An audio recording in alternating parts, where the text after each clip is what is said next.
উফ, এইবার এমন একটা দাও মারবো না যে কৃষ্ণচন্দ্র কেঁদে কুল পাবে না। কিন্তু সেটা একমাত্র সফল হবে নগরের মন্ত্রী আমাদের পাশে থাকে। আরে ও তো মোহর ছাড়া আর কিছুই চেনে না।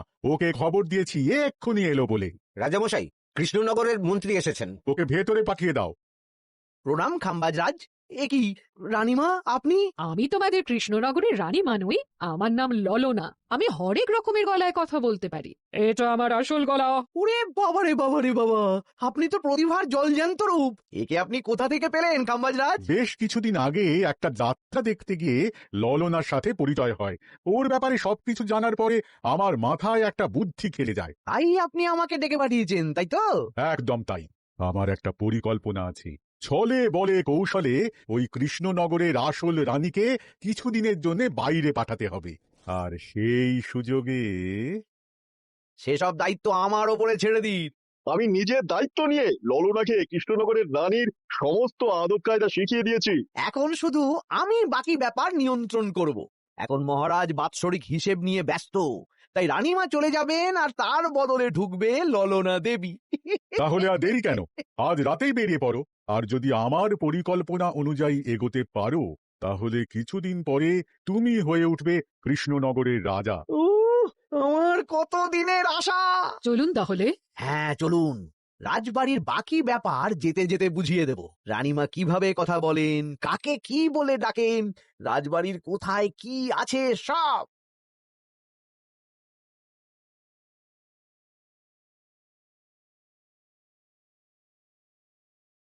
কি গো গিন্নি, জ্বরটা নেমেছে? এই জ্বরটা কমেছে, কিন্তু শরীরটা খুব দুর্বল গো। তুমি পারলে ভাতটা রান্না করে রাজবাড়ি যাও। আমি বেলার দিকে এই কিছু একটা তরকারি করব। না না গিন্নি, তোমাকে এই শরীরে রান্না করতে হবে না। আমি তরকারির সবজি কুটে রাখছি। হ্যাঁ, ওই পুঁটির মাকে বলে রাখবো, ও এসে রান্না করে দেবে। তাহলে তো ভালোই হয়। জ্বরে একেবারে শরীরটা দুর্বল করে দিয়েছে গো। হ্যাঁ, তুমি বিশ্রাম নাও গিন্নি, আমি রান্নাঘরে যাই। কি গোপাল আজকে এখনো এলো না? ও কোনোদিন সময় এসেছে মহারাজ? ওকে তাড়িয়ে আপনি একটা কাককে রাজসভায় রাখলেও সে সময়ে আসবে। আসলে গোপালের গিন্নির খুব জ্বর, আমি দেখে এসেছি।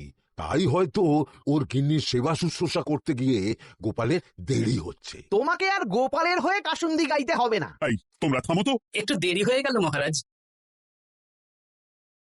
আসলে গিন্নির খুব জ্বর, তাই কিছুটা রান্না করে এলাম। আচ্ছা আচ্ছা আচ্ছা, তা এখন তোমার গিন্নির শরীর কেমন আছে? আগের থেকে ভালো আছে মহারাজ। জ্বরটা কমেছে, কিন্তু শরীর খুব দুর্বল। বেশ বেশ, একটু যত্নআত্তি করো। যাই হোক, আজকে সারা বছরের খরচের হিসেব আর আগামী অর্থনৈতিক বছরের প্রকল্প নিয়ে আলোচনা হবে। আলোচনা শুরু করা হোক।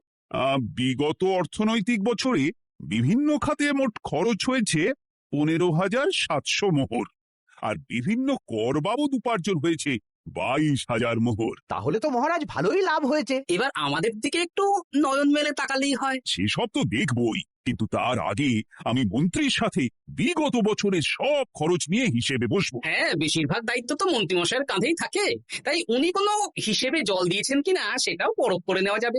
এত কাজের চাপ যাচ্ছে কদিন, শান্তিতে ঘুমোতেও পারছি না। মন্ত্রী, তুমি আজ বিকেলে রাজবাড়িতে চলে এসো।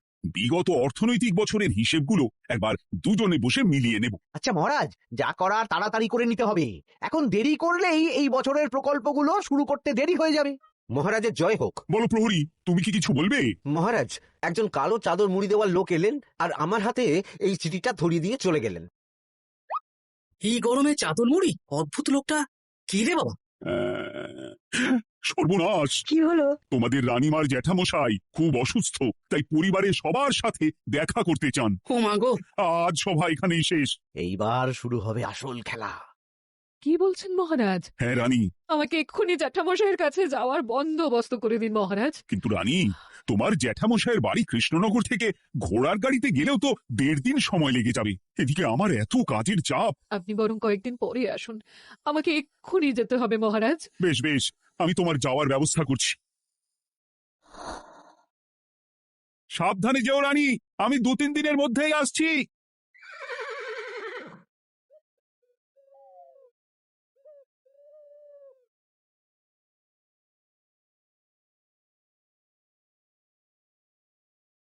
মন্ত্রী, বিগত অর্থনৈতিক বছরে আমাদের পাঠশালার উন্নতির জন্য কত খরচ করা হয়েছিল একটু দেখো তো।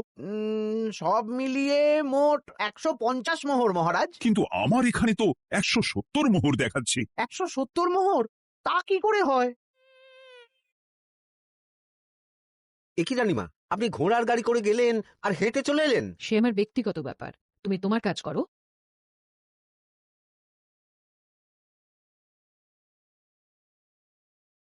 এ কি রানী, তুমি চলে এলে? আমার শরীরটা খুব একটা ভালো লাগছে না মহারাজ, পেটটা কামড়াচ্ছে। তাই সহিসকে বললাম ঘোড়ার গাড়ি নিয়ে জ্যাঠামশাইকে দেখে আসতে, আর আমি বাড়ি চলে এলাম। ও সহিস এসে খবর দেবে, তারপর আমি আর আপনি দুজনে একসাথে যাব। বেশ বেশ, ঠিক আছে রানী, তুমি বিশ্রাম নাও। বিশ্রাম না, আমি একটু স্নান ঘরে যাব। পেটটা কেমন মোচড় দিচ্ছে। মহারাজ কিছুই বুঝতে পারেনি, মজা জমবে।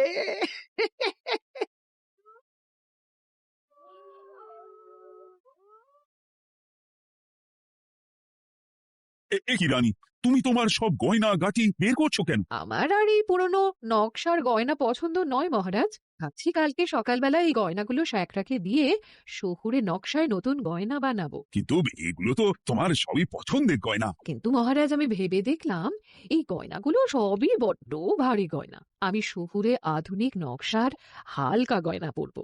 এমনিতেই জ্যাঠামশাইয়ের শরীরটা ভালো নেই, মনটাও ভালো নেই, ও পেটটা কেমন মোচড় দিচ্ছে। আমি আরেকবার স্নান ঘরে যাব।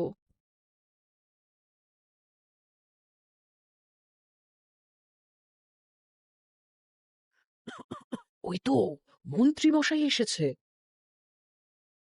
উম,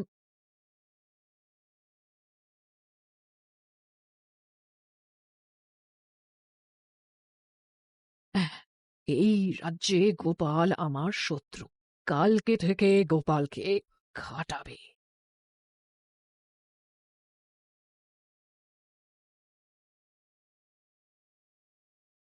হায় হায় হায়, কি হলো রানী, কি সর্বনাশ! হলো? গতকাল রাতে আমার সমস্ত গয়না চুরি হয়ে গেছে। হ্যাঁ? বলো কি প্রহরী? বলুন মহারাজ। গতকাল রাতে রানীর সব গয়না চুরি হয়ে গেছে। তুমি আরেকজনকে নিয়ে এক্ষুনি খোঁজ করা শুরু করো। যথাজ্ঞা মহারাজ। আমার সব গয়না চুরি হয়ে গেল, এবার আমি কি করব? আরে রানী, তুমি কেঁদো না, সেই সকাল থেকে কেঁদেই চলেছ। আমি তো প্রহরীকে খোঁজ করতে পাঠিয়েছি। এই সব প্রহরী কর্মচারী কাউকে বিশ্বাস হয় না আমার। আজ থেকে সবাইকে ছুটি দিয়ে দেব। কি বলছো তুমি? সবাইকে ছুটি দিয়ে দিলে রাজবাড়ির কাজ কে করবে? কেন? আমাদের সবচেয়ে বিশ্বাসযোগ্য সভাসদ গোপাল আজ থেকে রাজবাড়ির সব কাজ গোপাল করবে। কি বলছো? আপনি কি বলতে চাইছেন? গোপাল বিশ্বাসযোগ্য না? হ্যাঁ, গোপাল আমার সবচেয়ে প্রিয়। ওর চেয়ে বিশ্বাসযোগ্য আর কেউ নেই। কিন্তু কোনো কিন্তু না, বলবেন আপনার আদেশ। এক্ষুনি গোপালকে ডেকে পাঠান। যেমন তোমার ইচ্ছে। গোপাল, গতকাল রাতে রানী সব গয়না চুরি হয়ে গেছে, তাও আবার ঘরের ভেতর থেকে। আমি চাই তোমার মতো বিশ্বাসযোগ্য লোকই রাজবাড়ির সমস্ত কাজ করুক। মানেটা ঠিক বুঝতে পারলাম না রানীমা। মানে আমি রাজবাড়ির বেশিরভাগ কর্মচারীকে ছুটি দিয়ে দিচ্ছি, তার বদলে রাজবাড়ির কাজ করবে তুমি। কিন্তু কোনো কিন্তু না। রাজসভার ভাড়ামো অনেক হয়েছে। এবার থেকে তোমার কাজ বাসন মাজা, ঘর মোছা, কাপড় কাচা, পুরো রাজবাড়ি ঝাঁট দিয়ে পরিষ্কার করা। এই সেরেছে। যাও, রান্নাঘর থেকে বাসন নিয়ে পুকুর পাড়ে গিয়ে বাসন মাজবে। এ কি গোপাল, রাজসভা থেকে সোজা পুকুর পাড়ে? কি হয়েছে নাকি? খুব হাসি পাচ্ছে না? হাসি তো পাবেই। নতুন রানীমা আসার পরে তোমার এই হাল করে ছেড়ে দিল। নতুন রানীমা? না, আসলে ঘটা বলতে চাইছে রানীমা তোমাকে নতুন চাকরি দিয়ে এই হাল করলো। যা হয়েছে ভালো হয়েছে। আমার পেছনে না লেগে নিজের কাজ করুন যান। কোথায় কি বলতে হয় জানিস না নাকি? অভ্যেস নেই তো, তাই মুখ ফসকে বেরিয়ে গেছে।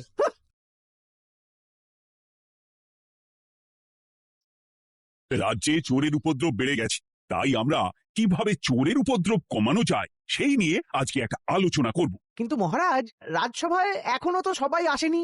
এই তো এসে গেছি। ওই রাজবাড়ির জামা কাপড় কাচ্ছিলাম। এ কি, গোপাল এখন রাজবাড়ির জামা কাপড় কাচে? হ্যাঁ, সেসব করতে গিয়ে আমার নিজের জামা কাপড়ই ভিজে গেল, তাই বদলে এলাম।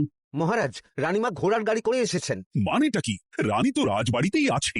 কি মহারাজ, আমি প্রহরীদের কাছে শুনলাম আমার মতন দেখতে কেউ রাজবাড়িতে উড়ে এসে জুড়ে বসেছে। মানে তুমি তো আগেই চলে এলে। কি কাণ্ড! এই কে? শুনলাম আমার মতন দেখতে কেউ এসেছে। ও আচ্ছা, আপনি। তা কি চাই আপনার? বোঝো কাণ্ড, একরকম দেখতে একরকম ঘোলা। এ বলে আমি আসল, ও বলে আমি। হয় হয় হয়, আসল নকল বোঝাই দায়। একটা নয়, দুটো রানী। আমার জ্যাঠামশাই একদম সুস্থ।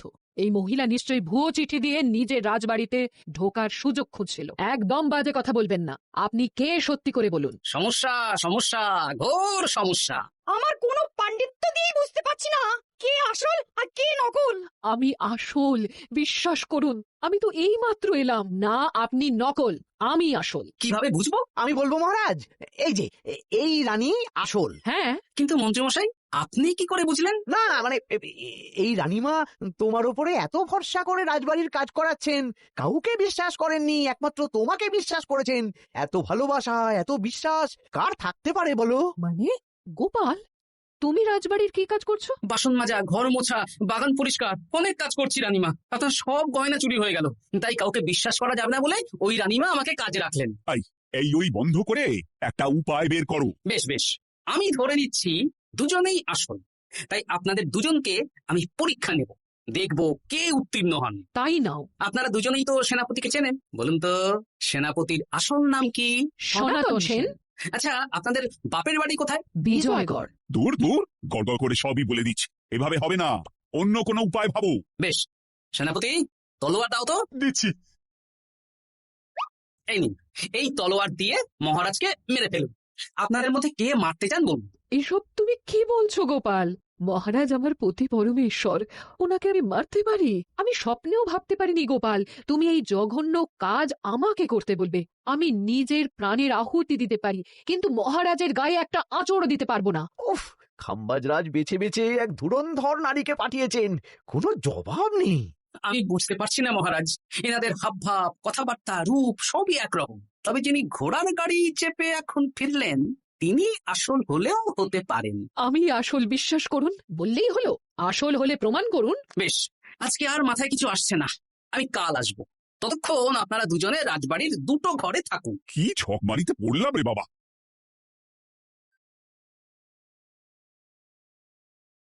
ললনা একদম তৈরি হয়ে এসেছে।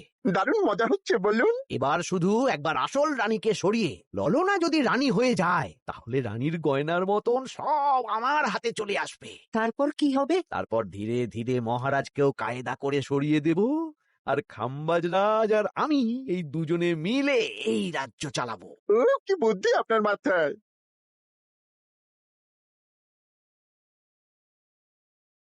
বলছি শোনো না, আমার শাড়িটা একটু ছিঁড়ে গেছে গো। তুমি বাজার থেকে কালকে আমার জন্য একটা শাড়ি নিয়ে আসতে পারবে? আচ্ছা বেশ, নিয়ে আসবো শাড়ি। শাড়ি শাড়ি শাড়ি, এই তো মাথায় বুদ্ধি এসেছে। কাল নয়, আজকেই। গোপাল, তুমি কিছু ভাবতে পারলে? মহারাজ, আপনার দুই রানীকে ডাকুন। আমার তো একটাই রানী। ওই হলো মহারাজ, আসল নকল দুজনকেই ডাকুন। কই গো, একটু বাইরে এসো। বলুন মহারাজ, আপনি যাচ্ছেন? আচ্ছা, আমি দুটো শাড়ি নিয়ে এসেছি, লাল শাড়ি আর নীল শাড়ি।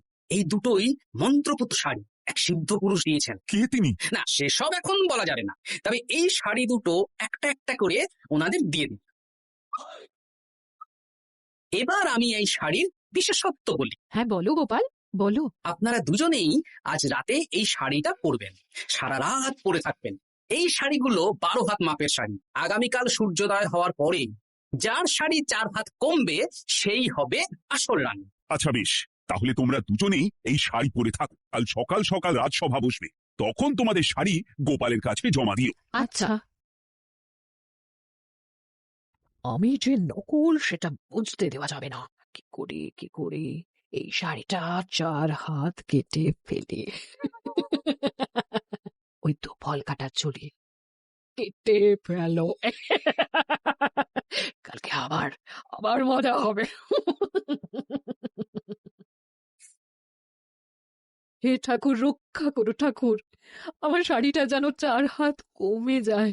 ঠাকুর রক্ষা করো।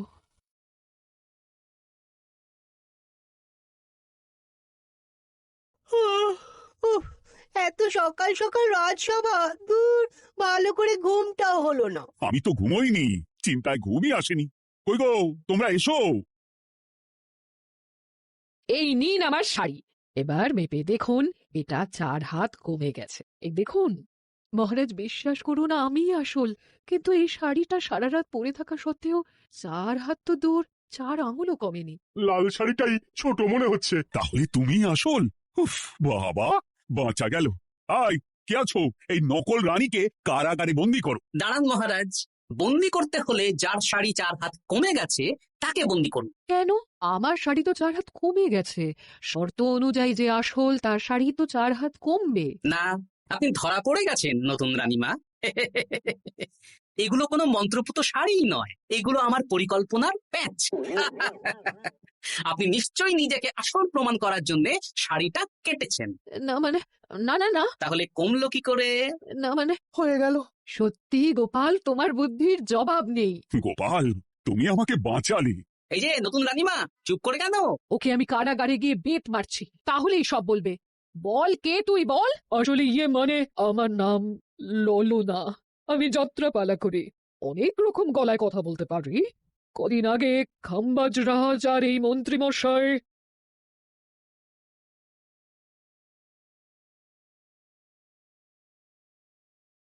বাহ বাহ বাহ বাহ বাহ, এ তো দেখছি ললনার ছলনা। তার মানে রানীমার গয়না? ওগুলো তো সব মন্ত্রীকে দিয়েছে, জানলা দিয়ে কাপড়ে পেঁচিয়ে নামিয়ে দিয়েছি। মন্ত্রী, তোমাকে আমি শুলে চড়াবো। ভুল হয়ে গেছে মহারাজ, আমাকে ক্ষমা করুন। প্রাণে মারবেন না, সব গয়না ফেরত দিয়ে দেবো মহারাজ। তুমি শত্রু রাজ্যের প্ররোচনায় এত বড় ক্ষতি করতে চেয়েছিলে? ক্ষমা করুন মহারাজ, ক্ষমা করুন। সেনাপতি, মন্ত্রীকে 1000 বার বেত্রাঘাত করো। আর এই ললনার কি হবে? আমি অনেক দিন ধরে বাড়িতে একটা কাজ করার লোক খুঁজছি, ওনাকে পাঠিয়ে দিন। আমার গিন্নি শুয়ে বসে থাকবে আর উনি খাটবেন। নয়, হ্যাঁ, ললনার ছলনা ভেস্তে গেল।